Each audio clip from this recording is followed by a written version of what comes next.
Gear box और rear axle.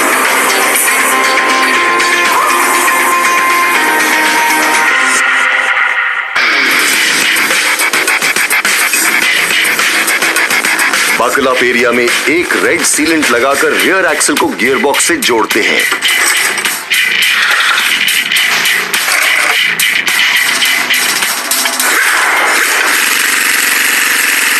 इसे back and BE कहा जाता है।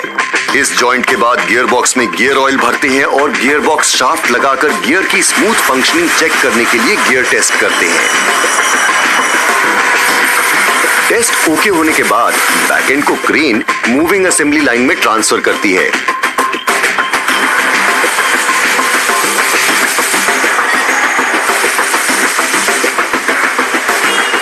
जहां बैक एंड पर रनिंग बोर्ड लगाया जाता है, ये वो बोर्ड होता है जहां ड्राइवर अपने पैर रखता है। हैंड ब्रेक, ब्रेक पेडल्स और ब्रेक शाफ्ट अटैच करते हैं। अब गियर बॉक्स के साथ जोड़ा जाता है ट्रैक्टर का पावरफुल इंजन।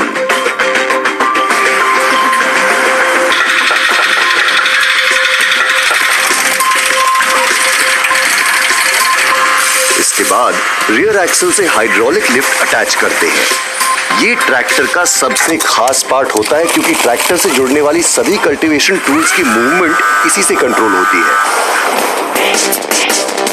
हाइड्रोलिक लिफ्ट के साथ लोअर लिंक जोड़ा जाता है। इसी पर फार्मिंग करने के लिए पुलिंग और लिफ्टिंग अटैचमेंट जोड़े जाएंगे और फिर जोड़ते हैं हाइड्रोलिक पंप, जिससे सबको ऑपरेट करने के लिए प्रेशर मिलता है। अब फ्रंट एक्सल यानी कि फ्रंट सपोर्ट को इंजन से जोड़ा जाता है।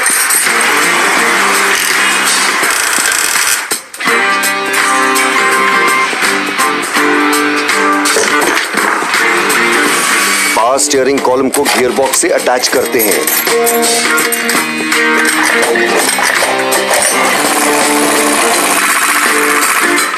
अब स्टार्टर मोटर को क्लच हाउसिंग से जोड़ते हैं, जो उसे ऑन करता है ताकि ट्रैक्टर स्टार्ट हो सके।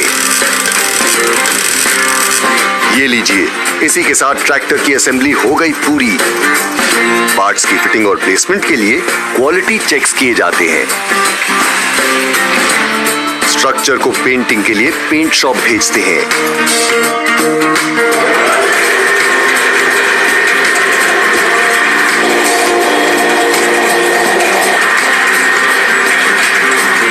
फ्यूल टैंक और स्टे बार्स को भी पेंटिंग के लिए भेजा जाता है। पेंट शॉप में पहले स्ट्रक्चर की धुलाई करते हैं और फिर अच्छे से सुखाते हैं।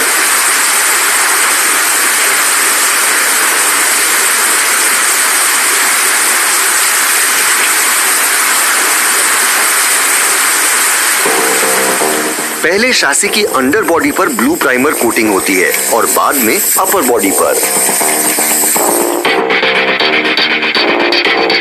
फिर ओवन में 150 डिग्री सेल्सियस टेम्परेचर पर 50 मिनट तक सुखाया जाता है।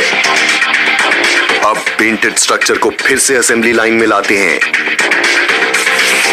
आपको क्या लगता है, नहाने के बाद आप ही क्रीम लगाते हैं? अरे ये देखिए, पेंट से नहाने के बाद स्ट्रक्चर के अलग अलग पॉइंट्स पर ग्रीजिंग की जा रही है। ग्रीज एक ड्राई लुब्रिकेशन होता है जिससे मेटल टू अब 22 से 30 लीटर तक रियर एक्सल ऑयल भरा जाता है।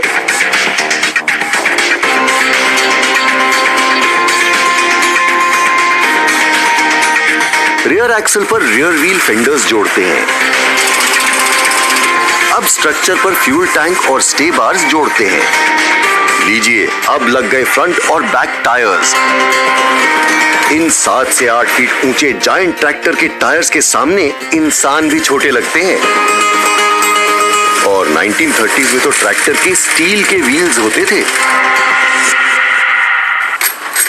इसके बाद इंजन से फैन और रेडिएटर जोड़ते हैं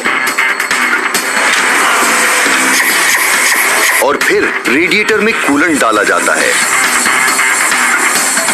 अब ट्रैक्टर पर unique engine number, model number और शैसी नंबर लिखी हुई एक मेटालिक नंबर प्लेट लगाई जाती है। रेडिएटर पर headlights, intercooler, air pre cleaner और हॉर्न लगा हुआ शेल फिट करते हैं। फ्यूल टैंक के ऊपर स्पीडोमीटर, फ्यूल इंडिकेटर, हेडलाइट और ब्लिंकर इंडिकेटर्स लगा ये रियर हुड फिटमेंट फिट किया जाता है। इसके बाद सेंटर पैनल, स्टीयरिंग व्हील और सीट फिट करते हैं।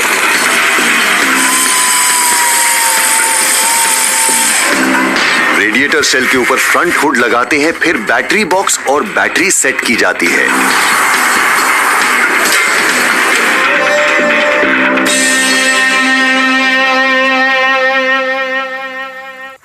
और एक वर्कर तैयार ट्रैक्टर को रोड टेस्ट के लिए ले जाता है।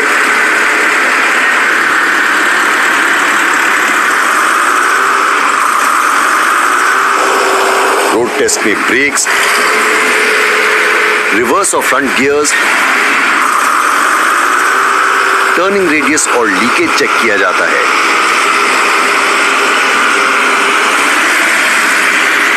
और एक बार ट्रैक्टर ओके होता है तो पहुंच जाता है शोरूम में, जहां से इसे खरीदता है एक किसान और बंजर जमीन को भी बना देता है अनाज की खदान।